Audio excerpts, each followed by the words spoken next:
ṣé ẹ mojú àwọn ọmọkùnrin mẹ́ta yìí? Àwọn ọmọkùnrin mẹ́ta yìí, bẹ́ẹ̀ bá rántí bẹ́ẹ̀ bá gbàgbé, ní ọdún 2023 ọjọ́ kìíní oṣù kìíní January 1st ọdún 2023 ẹgbọ́sẹ̀lẹ̀ kan tó ṣẹ̀ nílùú Abẹ́òkúta tí a bẹ̀rẹ̀ sí ní ké gbàjarè, tí ọkùnrin sunkún tóbìnrin sunkún, tọmọdé ń ké tágbàlagbà ń ké wípé oró àjálù burúkú wò leléyìí. Nísàn ṣe rántí alàgbà Kẹ́hìndé Fátilóyè àti ìyàwó rẹ̀ Bùkọ́lá Fátilóyè àti ọmọ bíbí wọn kan ṣoṣo tó kù láyé lọ́run, Ọrẹolúwa Fátilóyè. Ìṣẹ̀lẹ̀ tó ṣẹ̀ ní Ìbàrà Housing Estate nílùú Abẹ́òkúta ní ẹ̀kúlé bàbá wa Ọ̀ṣìlẹ̀ Street ní Ìbàrà Housing Estate. Ìṣẹ̀lẹ̀ burúkú, ọjọ́ burúkú èṣù gbomimu ní ọjọ́ kìíní nínú oṣù kìíní ọdún 2023 ló jẹ́ fún ìdílé yìí àti gbogbo àwọn mọ̀lẹ́bí wọn. Ibi wọn tàwédé tí wọn ta gbòǹgbòdé, kábíyèsí Elédùmarè. Alàgbà Kẹ́hìndé Fátilóyè, òun la gbọ́ wípé wọ́n ṣiṣẹ́ pẹ̀lú CBN, Central Bank of Nigeria, kódà ẹ̀ka tí ń bẹ nípínlẹ̀ Èkó wọn wà. Ìyàwó wọn Bùkọ́lá Fátilóyè, àwọn ṣiṣẹ́ pẹ̀lú Federal University of Agriculture nílùú Abẹ́òkúta. Ẹ jẹ́ ká máa gbé òṣùbàràbàǹdẹ̀ fún òfin, ká máa gbé òṣùbàràbàǹdẹ̀ fún ìjọba ìpínlẹ̀ Ògùn. Gọ́vnà Dàpọ̀ Abíọ́dún, gómìnà ìpínlẹ̀ Ògùn, gómìnà alálùbáríkà olóríire tí nǹkan wọn ò ní bàjẹ́ láéláé, gómìnà olóríire alálùbáríkà tí wọn ò yé fẹ́ kí á fìyà jẹ èèyàn lọ́nà àbáàdì, gómìnà tí èmi kọ́kọ́ rí Prince Dr. Dàpọ̀ Abíọ́dún, tó yẹ pé wọ́n máa fẹ́ràn ìdájọ́ òdodo lórí gbogbo olùgbé àti gbogbo àwọn tí wọ́n wà ní agbègbè ìpínlẹ̀ Ògùn. Alàgbà Kẹ́hìndé Fátilóyè àti ìyàwó rẹ̀ Bùkọ́lá Fátilóyè, nígbà tọ́rọ̀ búrẹ́kẹ́ tó ṣẹlẹ̀ láti wá bẹ̀rẹ̀ sí ní mọ̀ wípé Central Bank ní Fátilóyè Kẹ́hìndé ló ń bá ṣiṣẹ́, ìyàwó rẹ̀ ṣiṣẹ́ pẹ̀lú FUNAAB, Federal University of Agriculture Abẹ́òkúta. Èdè tí mo fi ń gbóṣùbà fúnjọba náà ni wípé ìdájọ́ òdodo ti wáyé látàrí gbogbo ìṣẹ̀lẹ̀ tó ṣẹ̀, torí pé láti bí ọdún méjì ló ti ń kọ gbogbo àwọn èèyàn lóminú wípé a ti ṣe gbọ́, a ti ṣe ṣèyí sí, ṣe yóò lọ bẹ́ẹ̀ bí? Ṣé wọn tẹ̀ níwì kankan? Ṣé ẹ̀ka ètò ìdájọ́ nípínlẹ̀ Ògùn, ṣé wọn ò ní gbé ìdájọ́ kalẹ̀ lórí àwọn abòkùnṣèkà yìí? Tó ẹ gbọ́ gbogbo bí ọ̀rọ̀ ti ṣẹlẹ̀ gangan. Ẹ̀yẹ mọ́kànjú ẹ fàpèrè lédìí, ẹ bá ká lọ lórí ìkànnì yìí. Ẹ gbọ́ gbogbo bí ọ̀bẹ ti bẹ́ṣu, bí kòkó ti sè é, bí odó ti gún. Alàgbà Fátilóyè tí wọ́n ṣe pẹ̀lú báńkì Central Bank of Nigeria, wọ́n ní awakọ̀ kan dírẹ́fà tó kọ rẹ̀ ń jẹ́ Lékan Adékànbí, tí ìnagijẹ rẹ̀ ń jẹ́ Korobá. Ìwádìí wa fi hàn wípé dírẹ́fà yìí ọ̀kan lára àwọn ọmọ ẹlẹ́gbẹ́ òkùnkùn ọ̀nà àní, ṣùgbọ́n àwọn tó ń gbà síṣẹ́ wọn ò mọ̀ pé ìbáyìí ni ó ń bẹ lọ́wọ́ rẹ̀ tí ń ṣe. Kábíyèsí Elédùmarè, kábíyèsí múnimúni tẹ́nìkankan ò ní rí mú nílé ayé, panipani tẹ́nìkankan ò ní rí pa. Lékan àṣé ó ti ní kò sínú sí ọ̀gá rẹ̀, ìyẹn alàgbà Kẹ́hìndé Fátilóyè, wípé owó oṣù wọn ò tó, wọn èyí fún un nígbà, wọn èyí fún un láwo, kódà bá pé kí wọ́n fúnyàn ní lóònù àbí kí wọ́n yáyàn lówó kì í fúnyàn. Ìkùnsínú ti ń bẹ nínú ilé kan tí ọ̀gá rẹ̀ ò sì mọ̀. Ẹ̀yin tẹ́ mọ̀ ń gbàyàn síṣẹ́ ẹ̀ tó kẹ́kọ̀ọ́ lórí ètò yìí. Èèyàn mọ̀ ń láhun àì gbọ́dọ̀ pé ẹni tó ń ṣiṣẹ́ ajé tó ń ṣiṣẹ́ owó rẹ̀ àì gbọ́dọ̀ pé láhun. Iṣẹ́ ajé ò rọrùn. Nígbà téèyàn bá wà níbi iṣẹ́ tí ń làágùn tẹ́ẹ̀ bá ń ro 1 + 1 2 + 2 pọ̀ kó tó lè rówó. Bóò láti wá pòrú ẹni bẹ́ẹ̀ pé àwọn oní ń ṣe kíní kankan kí lẹ̀ wá ń wò tá a lè bọ́ síta ká lọ ṣiṣẹ́. Ìdí kejì tí mo sọ pé àgbọ̀dọ̀ pẹ́ tó lówó pé àwọn ni wọ́n kíní kan lè wọ́n. Òun náà ni pé bóńkálukú ṣe mọ́ ń ṣòdiwọ̀n ayé rẹ̀ ọ̀tọ̀ọ̀tọ̀ ni. Àwa ní ká sakí sí pápá ká gbìyànjú fún ayé wa ká gbìyànjú ní tá a bá lè ṣe ká bẹ̀rẹ̀ sí ní ṣe. Kókó ọbẹ̀ náà ni wípé ẹ̀dá tó bá ń ṣiṣẹ́ yálà ó lawọ́ fáwọn èèyàn àbí pé ìwọ ó mọ̀ pé ó wà ẹ̀kọ́nọ́míkà èyí fẹ́ fowó ṣòfò dànù àbí kankan ẹ jẹ́ ká mọ̀ kíyèsára. Béèyàn bá ṣe ẹni tí mọ̀ ń fún yàn torí pé ilé ayé tá a wà yìí àti rí àwọn òrìrì oríṣiríṣi. Àwọn kan wà tẹ́ pé wọ́n yé ṣe ẹni tó máa ń wọ́n ẹ̀dá tá a dá wọn kì í ṣe ẹ̀dá tí máa ń kàn ń ṣe yàfùyàfù kó máa gbowó dànù. Ẹni tí ò bá lè ṣe yàfùyàfù kó gbowó dànù kó fún àwọn èèyàn lówó kó ṣàánú àwọn èèyàn kó dẹ́ẹ̀dẹ́ pa àwọn kan tí wọ́n ń pò ń gbẹ. Olórítọ̀ ń gbọ́dọ̀ wà lójúfò kó mọ́ ṣọ́ra. Ilé ayé tá a bára wa nù kábíyèsí Elédùà. Kẹ́hìndé Fátilóyè tá a pé ń ṣe ní báńkì yìí dírẹ́fà rẹ̀ Lékan Adékànbí tí gbogbo èèyàn mọ̀ sí Korobá ni wọ́n ń pè é.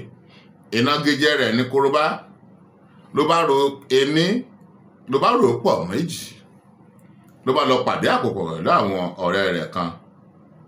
Àwọn ọ̀rẹ́ rẹ̀ yìí wọ́n pè kan ní Wàhídì Adéníjì Kòfí ìnagijẹ ẹ̀yún ọmọ 29 years. Kòfí tún ní ọ̀rẹ́ kan tán pè ní Ahmed Ọ̀dẹ́tọ́lá ọmọ 29 years lòun náà. Wọ́n máa pòyún ní àkámọ́ ìnagijẹ a máa jẹ́ àkámọ́. Kí ni tó wá ṣẹlẹ̀? Kí la fẹ́ fàyọ nínú ìṣẹ̀lẹ̀ tá a mú wá sójú ìwòran yìí? Ní ọdún 2023 ọjọ́ kìíní oṣù kìíní ni dírẹ́fà tí ń wa alàgbà Kẹ́hìndé Fátilóyè ló lọ pàdé àpọ̀ pẹ̀lú àwọn ọ̀rẹ́ rẹ̀ méjì tó kù tá a dákọ wọn yìí pé ọ̀gá àwọn inú wọn ò dùn sọ́gá àwọn torí pé ọ̀gá àwọn kì í mọ́ ṣe dáadáa sáláì tí wọ́n fún òun kò tó òun ná kíní kankan. Láì mọ̀ wípé lẹ́yìn pé ọ̀gá rẹ̀ tí bá ṣiṣẹ́ yìí tá a pè ní Kẹ́hìndé Fátilóyè pé ń gba sálárì àìmọye àwọn ẹ̀tọ́ àìmọye àwọn nǹkan kódà ṣe mátọ̀ yìí nǹkan tó ṣẹlẹ̀ yìí ṣẹ̀ ní ọjọ́ kìíní oṣù kìíní 2023 ọ̀gá tí ilé kan lọ ṣekú pa òun ló raṣọ ọdún ó fún nírẹ̀sì ó fún lépo ó fún gbogbo rẹ̀ ó kádìẹ fún gbogbo tó fi ṣọdún pátápátá lọ̀gá rẹ̀ ti pèsè pé èyí tí wọ́n fi ṣọdún lélẹ́yìí o. Ọ̀gá wá pé ká lọ sílé ìjọsìn ká lọ dúpẹ́ lọ́wọ́ Ọlọ́run pé ojú lọ́dún tuntun ká sì gbàdúrà. Láì mọ̀ pé nígbà tí ọ̀gá tí wọ́n lọ sí ilé ìjọsìn Lékan tó jẹ́ dírẹ́fà Adékànbí àti Wàhídì Adéníjì àti Ahmed Ọ̀dẹ́tọ́lá ó ṣàlàyé fáwọn ọ̀rẹ́ rẹ̀ wípé ọ̀gá mi ẹjá lọ ṣẹ̀rùbá ẹjá lọ digun jà lólè torí pé ilé wọn níbàrà gbogbo kọ́kọ́rọ́ ilé tó ṣílẹ̀kùn ní tó tì í gbogbo rẹ̀ ọwọ́ mi ló wà. Àwọn bá ní ṣe bẹ́ẹ̀ ni kò sí wàhálà.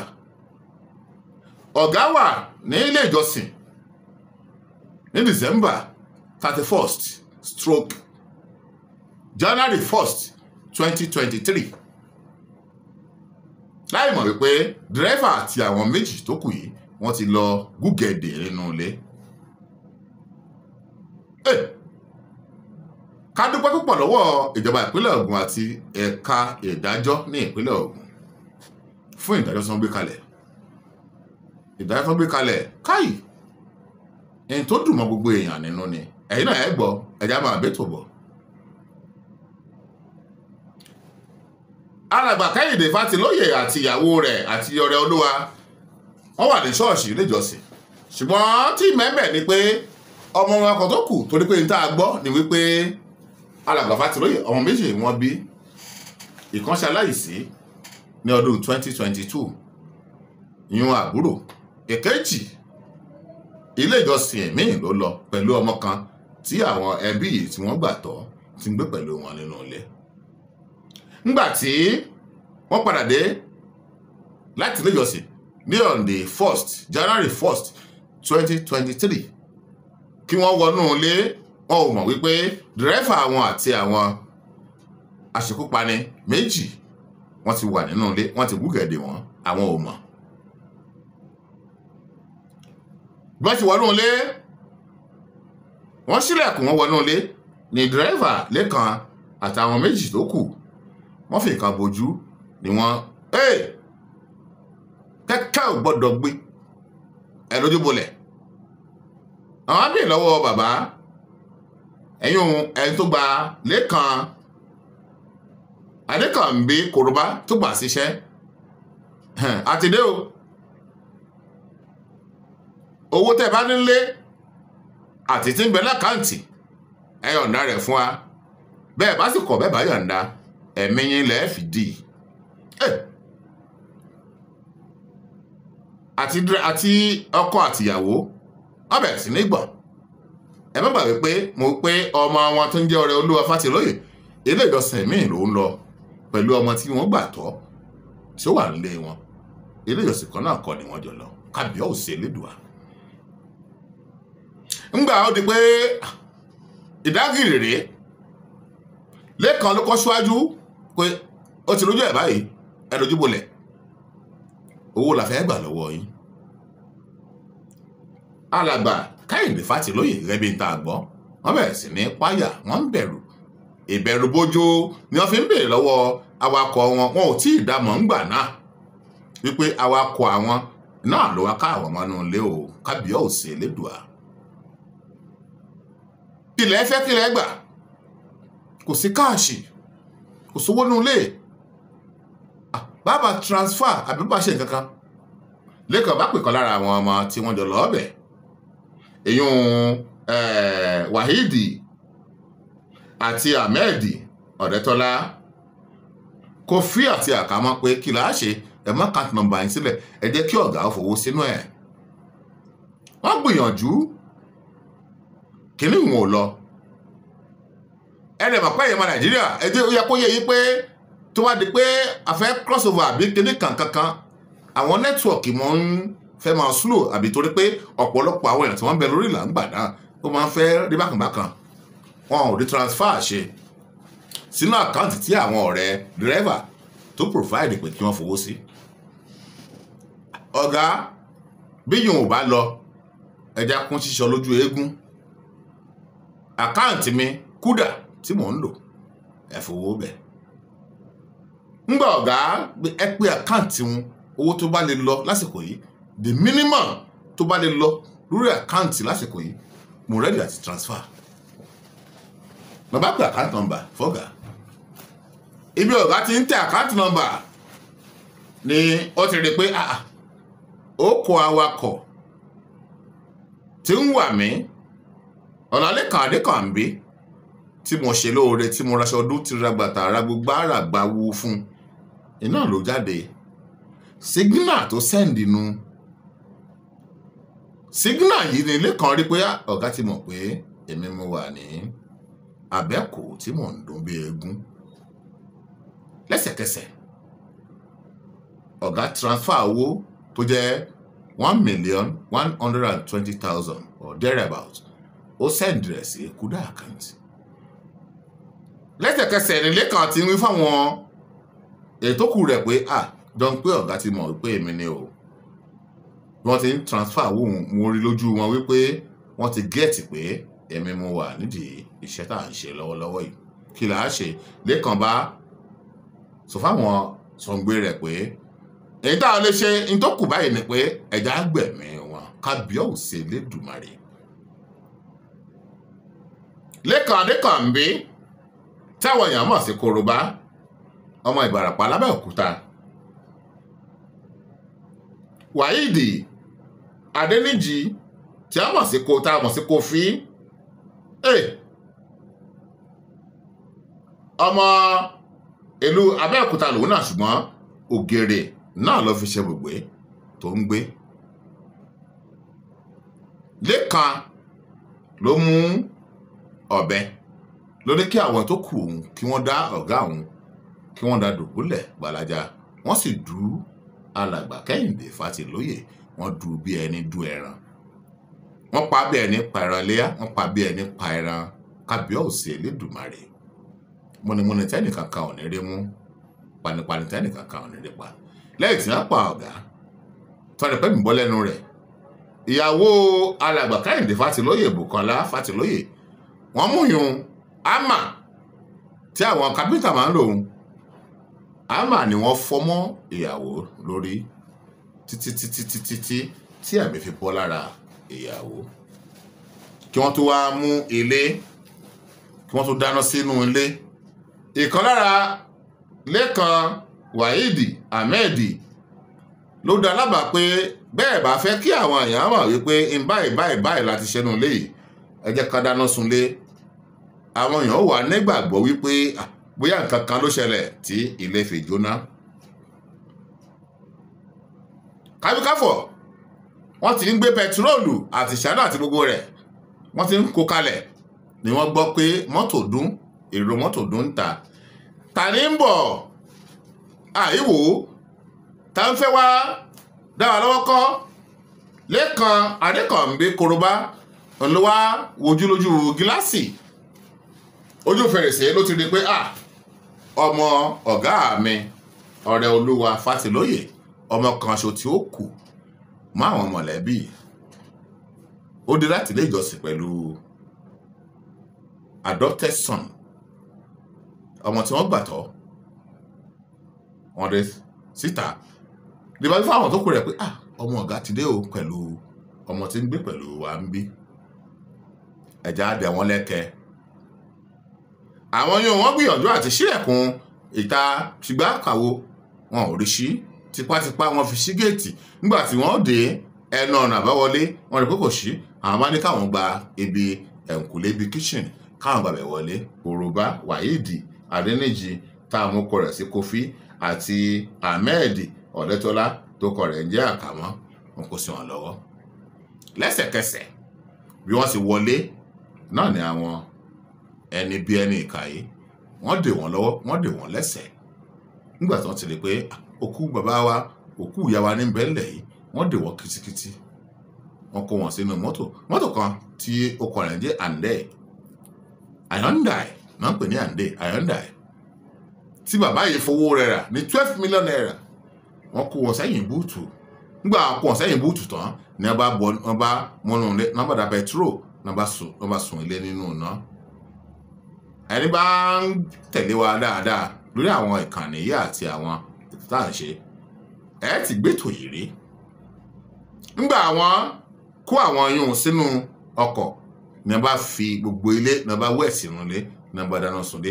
Nígbà àwọn dáná sínú ilé ní wọ́n bá drive wọ́n bá gbé wọn lọ sí odò Ògùn ní ibì kan tá a bá kọjá Adígbẹ́. Ẹni bá mọ Adígbẹ́ l'Ábẹ́òkúta nígbà kọjá Adígbẹ́ ní wọ́n bá kó wọn lọ sódò Ògùn ni wọ́n bá da àwọn méjèèjì bẹ̀. Lérò ńgbà wípé lẹ́sẹ̀kẹsẹ̀ ní gbogbo àwọn nǹkan abúkú tí ń bẹ nínú omi àti bí wọ́n ti jù wọ́n síbẹ̀ pé ẹ̀mí wọn ò bọ̀ láì mọ̀ wípé ẹ̀dá ronú Elédùà ń rosí ẹ̀. Lẹ́sẹ̀kẹsẹ̀ wọ́n jò sínú odò. Ọ̀rẹ́ Olúwa Fátilóyè ó jọ lọ́hùn nípè ṣùgbọ́n ẹni tí wọ́n gbàtọ́ tó jẹ́ alágbàtọ́ táà dákọ rẹ̀ èyàn wà láàyè èyàn struggle nínú omi hun. Nígbà tí ó jà raburabu bọ́ ilẹ̀ tí mọ́ lọ ló bá dé ló bá kú òun bẹ̀ ló bá ṣàjà raburabu bọ́ sẹ́gbẹ̀ẹ́ odò ó gba police station. Báyìí ló ṣẹlẹ̀ báyìí ló ṣẹlẹ̀ ni wọ́n bẹ̀rẹ̀ sí ní wá àwọn tí wọ́n ṣiṣẹ́ láabi. Ṣùgbọ́n ọmọkùnrin pé òun rí bọ̀dá Lékan wípé wọ́n pẹ̀lú ìṣẹ̀lẹ̀ yìí wọ́n pẹ̀lú àwọn tí wọ́n gbé àwọn tí wọ́n sọ àwọn sínú odò. Àwọn ọlọ́pàá ìpínlẹ̀ Ògùn ìṣẹ̀lẹ̀ ń ṣe o, àdúpẹ́ lọ́wọ́ yín lọ́pọ̀lọpọ̀. Elédùmarè yóò túbọ̀ máa dúró tì yóò mọ̀ wà pẹ̀lú yín.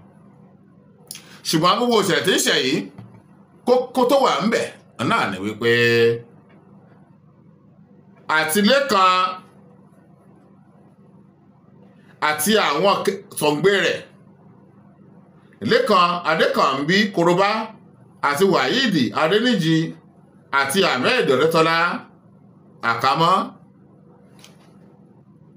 Ilé ẹjọ́ kan tó kalẹ̀ sí Kọ́bápẹ́ ní ìpínlẹ̀ Ògùn wọ́n ti dájọ́ ikú fún àwọn mẹ́tẹ̀ẹ̀ta lẹ́yìn ìgbẹ́jọ́ lọ́pọ̀lọpọ̀ àti gbogbo atótónu àti gbogbo rẹ̀. Ilé ẹjọ́ ní àwọn mẹ́tẹ̀ẹ̀ta yìí wọ́n jẹ̀bi ikú, wọn ò yẹ lẹ́ni tá a ṣàánú fún, kí wọ́n lọ so wọ́n rọ̀ kí wọ́n mọ̀ mí lóńjó lókè pẹ̀lú okùn lọ́rùn títí tí ẹ̀mí ò fi bọ́ lára wọn. Àbí kí wọ́n gún wọn ní abẹ́rẹ́ kan tí wọ́n ń pè ní leather injection lára. Ìdí rẹ̀ tá fi ń dúpẹ́ lọ́wọ́ àwọn ìjọba ìpínlẹ̀ Ògùn àti ẹ̀ka ìdájọ́ ní ìpínlẹ̀ Ògùn. Ilé ẹjọ́ kan tó wà ní Kọ́bápẹ́, High Court ní Kọ́bápẹ́, ọ̀dọ́ àlòdájọ́ yìí ó níjọ́ 3 oṣù kejì ọdún 2025 tá a wà yìí. Gbogbo ara ń pé ìdájọ́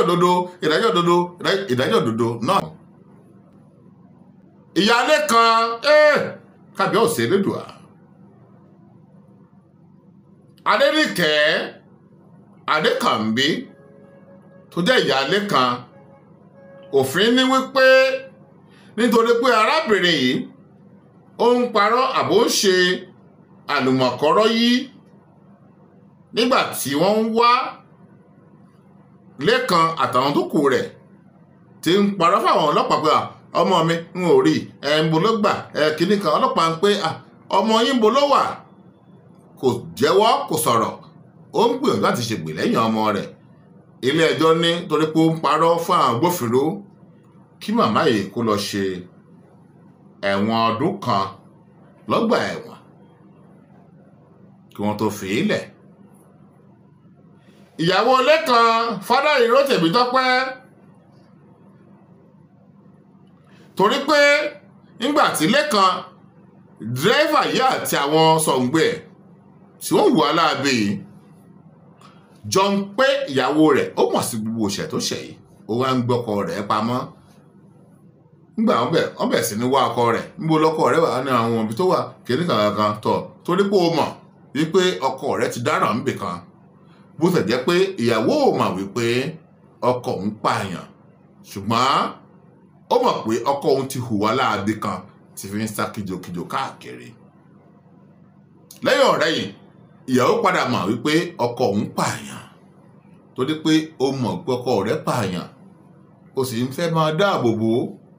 Ìyàwó ìwọ náà lọ lo ọdún 2 lọ́gbà àtúnṣe correctional center tá à ń pè ní ọgbà ẹ̀wọ̀n báyìí.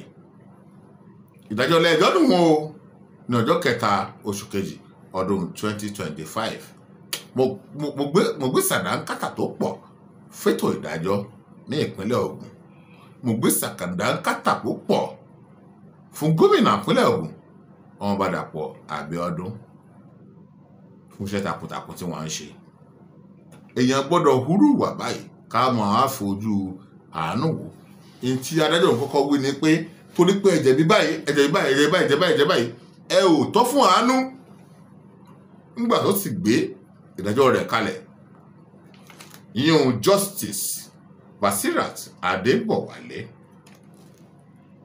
ní High Court Kọ́bápẹ́ lẹ́yìn tí wọ́n gbé ìdájọ́ kalẹ̀ ní wọ́n á pé tọ̀ kí Ọlọ́run kí ó ṣàánú fún ẹ̀mí yín ṣùgbọ́n ní ti wá o ní tara ní ti gbọ́ aráàlú ẹ ò tọ́ fún àánú torí ní tẹ́ ẹ ṣeun ní tó pọ̀ ni.